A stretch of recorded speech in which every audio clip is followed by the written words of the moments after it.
Yo, it's that shit, my boy. I like this. Yeah, cause I say that I'm up. Yeah. Yo, I'm up. Can I say that I'm up? Yeah. Check this out right here. Here we go again, people. The vibes is here. My story, your story. Weed high war stories. Kid fly raw stories. I could cry more stories. Fuck a orgy, touch her face, 2 miles kissing on me. Fuck off me, can't fuck 'em all, that's too costly. Saucy, sucker softly, awkwardly, finger fucking her cautiously. Talk to me, that's that joy brought thoughtfully. To mature me, there's more to the story, glory. Surely, switch sides for the lift ride, the fish fries. It's them guys with their money up. Diamonds jumping like Bobby with a Gumby cut. Choosing wisely high as the movie Friday. 100 blunts. Pre-roll, never we fold. Fucking he-ho, but me though. What's going on, YouTube world? This is your man Nighttime. I am back with a second video today, as you probably may already know by the title and also by me bumping a song in the truck. You saw me listening to that Nas AZ, My Story, Your Story. I'm going to talk about the actual album and how I felt about it. I had a chance to listen to the album over and over again. I wanted to allow the album to really marinate with me. Got a chance to even look at, some comments by individuals on platforms and how they received the project. And it sounds like there's a bit of mixed reviews on this project. So you got some people that really love the album. You got some people that are kind of in between, a little bit of a blend of, it was okay. And then you have some people that are like, I really didn't care for it. So I'm gonna give you my take on it. Obviously, my last video, I kind of broke down the track listing, kind of what I thought we may anticipate on this particular project as I was going through the track listing. But now that I've heard it, I want to kind of give you guys my honest feedback, and I will just really just want to keep it a buck, right? Just keep it real fresh with you guys. But before I get into that, like I said, the channel is Shooting the Breeze. Make sure you guys like, comment, subscribe. Make sure that you rock with me. Like I said, I like to have real conversation on this channel. I want to talk about things like culture, relationships, hip hop, everything in between. No clout chasing here, just keeping it real light. Also, as I have mentioned before, I am a hip hop artist myself. I have a new album that's going to be dropping first quarter of 2026 called The Time Is Now, produced by my man Half Breed on PBP Recordings. Shout out to my boy Half Breed out there in Cali on the West Coast, doing his thing. But real quick, let's go ahead and dive into this project. So how I like to do things typically as a listener, what I tend to do, especially if, some of the production doesn't grab me right away, on my second listen, I like to put my headphones on. I like to zone out, close my eyes, and then I like to listen, because when I do it that way, I hear all the lines, the bars, I hear all of the different melodies, the percussions of the beat, and then it kind of allows me to see the direction of the artist and the producer, and kind of where their connection was, or if it just wasn't a connection, or whatever the case may be. So in my first listen to the album, or I'll just say my first listen to the first couple of songs, I wasn't vibing quickly with some of the production. It just didn't grab me initially right away. But one thing that remained consistent throughout this album when I was listening to it, on my first listen, Nas was spitting. His bar game was crazy. The way he was stacking his lines up, his cadence, his concepts. I mean, he was sharp as ever. So I was extremely impressed by the stuff that he was talking about on this album, and the way in which he was able to deliver, um, and really just do what Nas does in terms of painting pictures, giving you that imagery.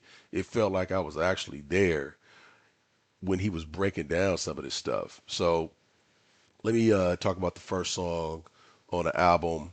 Um, and I'm just going to talk about really more or less my second listen because on my second listen, I'm gonna keep it a stack with y'all, man. I started to really like the album more and more. I really enjoyed it. It felt nostalgic. It felt like, hey man, me and him and Primo was in the basement, and it was like, yo, let's just make something organic, something fun, and let's just cook it up and throw it out there. So I really had a great appreciation for that. Um, but like I said initially, I wasn't vibing with some of the production, but after that, man, I really start to understand kind of the vision. And I'll be honest with you, I would say the vast majority of this album, I like it a lot. So the first song is My Life is Real. And I think on this album, Nas is kind of talking about reality rap. Um, Nas is kind of grounded in his truth and his lived experiences and just his authenticity, no fabrication. And that's kind of where he was going with this particular song. And the song, the concept is dope as hell, man. He, like I said before, really gave me um, a clear vision of him just spitting that Nas stuff, man. And I thought the first song, the opener, was was perfect in terms of what they were trying to capture. And like I said on my second listen, I was like, yeah, this is it right here. Second joint, Get Ready. Get Ready to me was kind of a warning, more kind of like a motivation track to me.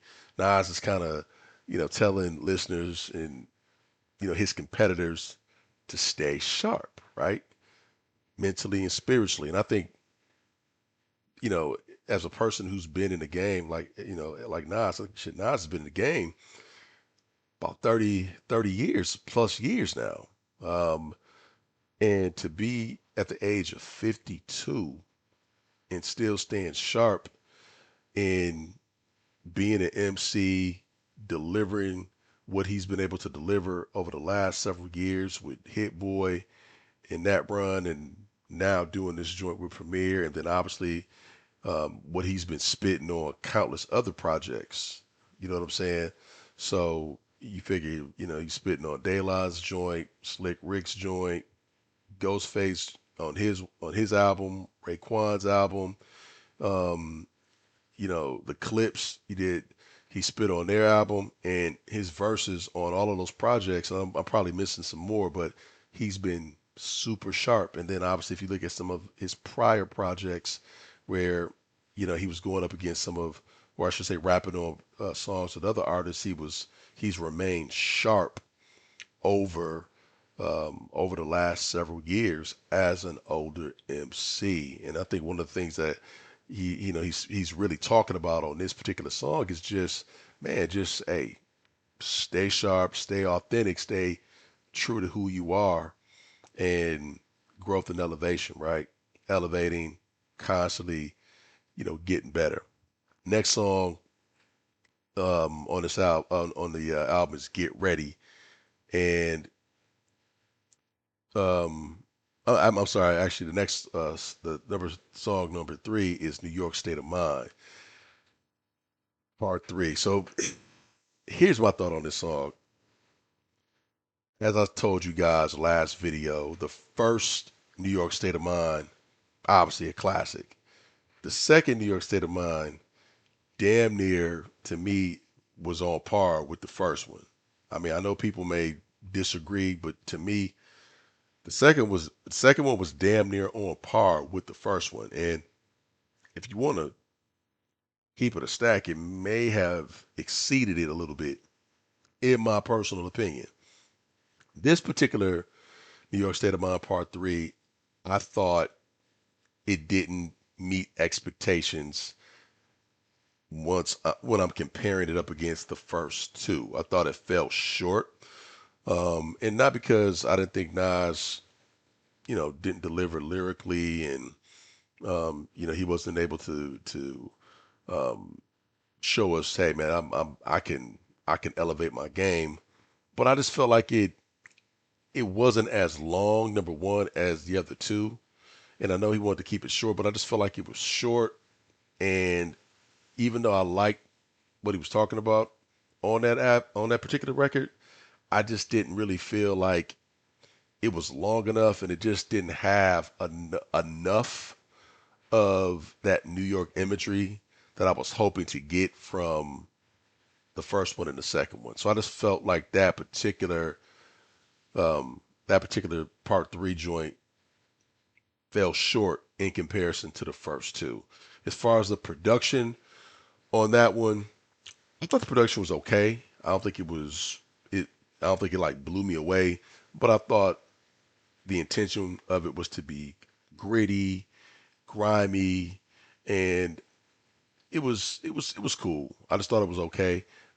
And again, I just wish Nas would have rhymed longer on that one. I just felt like it just wasn't enough to me. I wanted more. All right. Um, Song number four, Welcome to the Underground. Obviously, it's a salute to just raw hip hop culture from his perspective. The DJs, the MCs. I think uh, unseen foundation of the game, right? So we don't really talk and give a lot of credit to some of the other elements of hip hop, and I thought Nas is really, just really celebrating and giving that element its flowers in terms of just underground hip hop in general.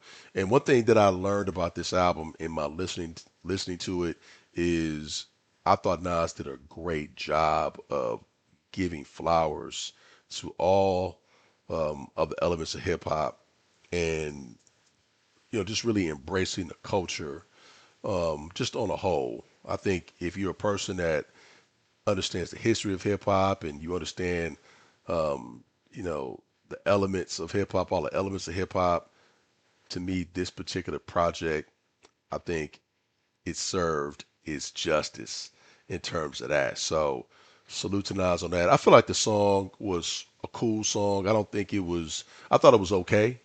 Um, Again, lyrically, it was phenomenal. I just thought production wise, I thought it was okay. I didn't. It wasn't like one of my favorites as a from a cohesive standpoint. But I feel like Nas lyrically was here, and I felt like the production was here. It just kind of was. It was okay for me, but nonetheless, respect there. Um, Madman. Now, Madman kind of explores chaos, pressure, the mental toll of the streets, and success on this joint. This was one of my favorite joints on the album. This is a banger right here, man. It was hard. Pause. To me, it met my expectations fully as a person that loves the culture, loves hip hop, breathes this whole thing, and has been, um, a person that has, been a part of the culture for years.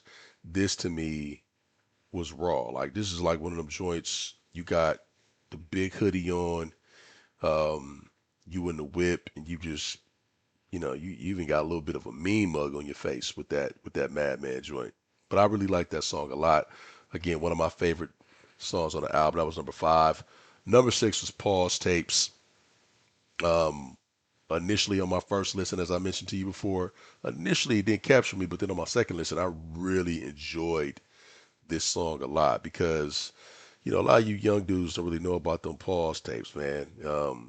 Pause tapes are very nostalgic. It's old school, right? It's an old school hip hop moment, kind of rewinding time and just kind of reflecting on the craft when they would just do these little pause tapes in terms of putting together their production, and I thought it was dope in terms of being able to reflect on some of those um, formative times in hip hop where dudes put together pause tapes to make a beat. You know what I'm saying? Obviously, it's way more advanced now, but I thought it was dope to kind of to let guys in and to paint that picture and give some history there. So that song was dope as hell. Nas delivered lyrically. He was on point. The production to me, I loved it. On the second go round, I get it a thumbs up. Riders. So obviously, Riders pretty straightforward. It was a tribute to graffiti writers, right? And Nas does what he does. He's in his bag. He's giving you storytelling, and he's kind of giving you those visuals of graffiti artists, and shouting out names and really showing love to that aspect of hip hop that we really don't talk about much anymore um, in this time. But I thought he did a great job of capturing, again, that imagery, painting the stories, giving credit to, some of the people who have been a part of graffiti writing. And I thought that, the album, I'm sorry, I thought that that particular record was dope. So I like that a lot. Salute to Nas and Primo on that. So I was vibing with that one all the way. Sons, Young Kings. Listen, man, young men need some motivation out here, and I love the direction that Esco was going on this one. Um, you know, just really some legacy talk, in my personal opinion. Kind of teaching the next generation on how to move, with honor and wisdom. In this case, young men, how to move and giving them some game. I think some people said, this kind of felt like a spinoff because he did Daughters on the Life is Good album, and on this particular one, he did the Young King. So kind of giving some of the young dudes um, really a roadmap on how to move and showing them some love. And I really believe that, man, this is one of those songs that if you're a young dude and you're coming and you're listening to some of Nas's more recent projects and you're becoming a fan of maybe some of his newer works and you hear this song, I think you'll have even more of a greater appreciation for Nas. Nas, um, aside from talking about braggadocious stuff and all that, we all know Esco is all about really giving jewels as well in his music. He always gives a lesson. Um, aside from just some of the street stuff that he's given us in the past, he's always given lessons in his songs. So salute to Nas and Primo on this one. I like this song a lot. Dope. It's time. It's kind of a statement record in my opinion. Nas is kind of reaffirming his relevance and saying the moment is right now. I'm a big component of that. I like this joint. I think it's dope. I love the fact that he's just kind of saying, "Look, I'm taking it the bull by the horn, and I'm riding, riding this wave." Obviously, we know, what Nas is involved in terms of just the businessman that he's become, and all that. But man, salute to Esco on this one. I like this song a lot as well. I just like how what he was talking about on this particular song. Um, Now, this is a song that I come back to again. So I think I mentioned Madman is one of my like songs that I come back to a lot. This particular song, um, which is number 10, Nasty Esco Nasir, dope concept, right? Because it's kind of like Nas's alter egos. Nasty Nas, then he was Escobar, Esco. So Nasty Nas was a raw dude, vibrant cat coming out of Queensbridge projects, talking that street knowledge, grimy talk, pointing guns at nuns, doing all that. Just, just a raw dude, man. Like no money, just broke rap.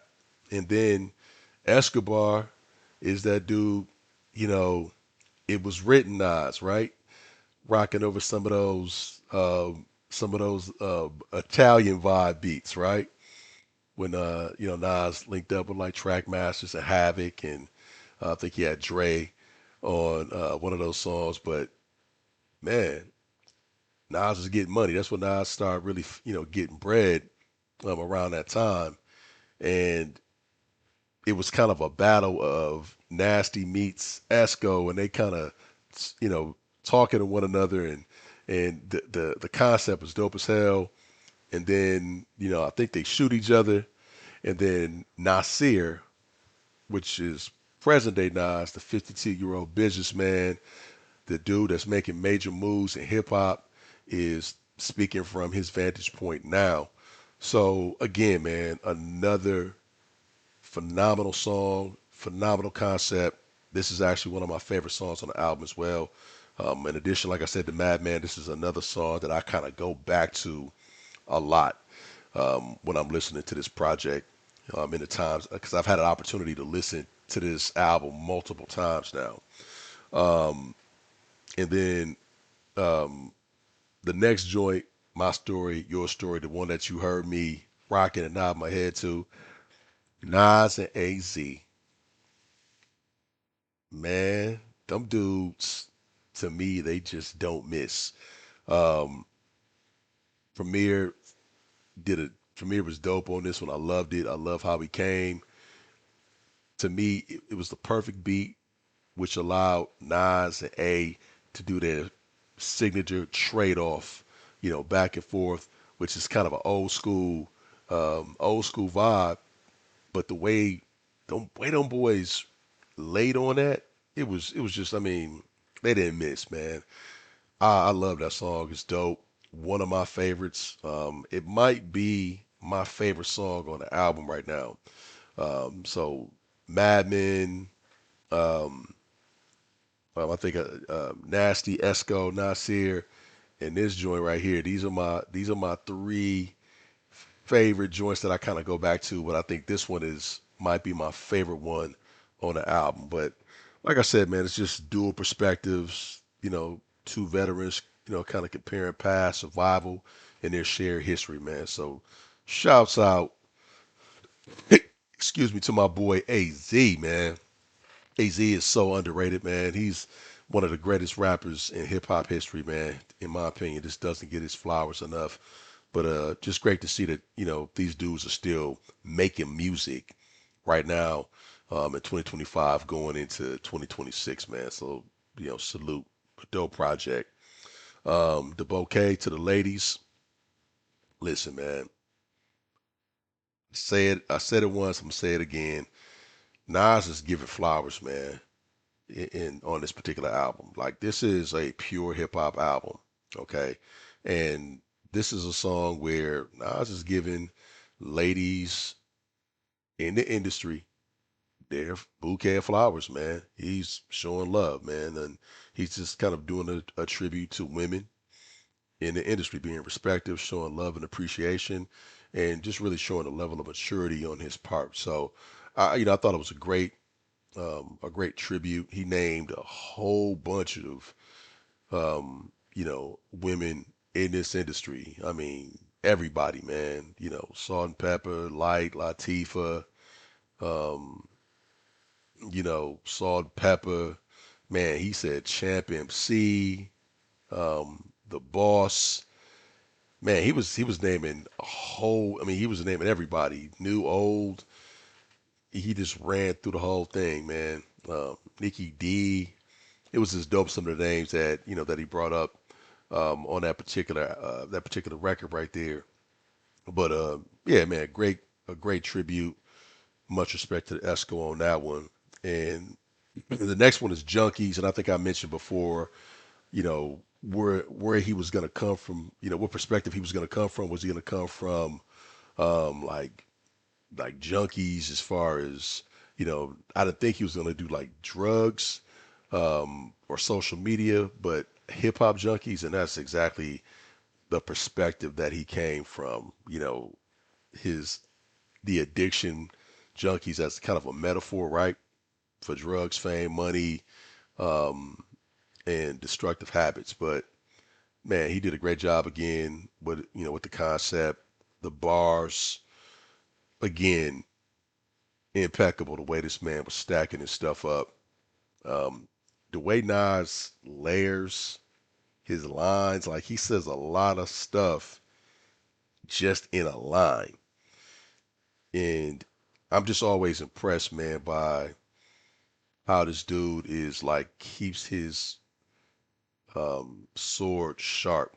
And I'm just always impressed. Like I said, as a person, as an OG in the game who does this myself. Obviously, I'm nowhere on Nas's level, but I'm just saying as a person that has been around for years and I've made albums myself and I'm an artist and being an OG, trying to stay sharp and making sure that I'm on my toes. And like I said, Nas is super inspiring, man. So um, I like that Junkie record. Shine Together, again, a unity record. Just kind of talking about collective success, individual egos. I thought Premier did a really good job on the production here as well.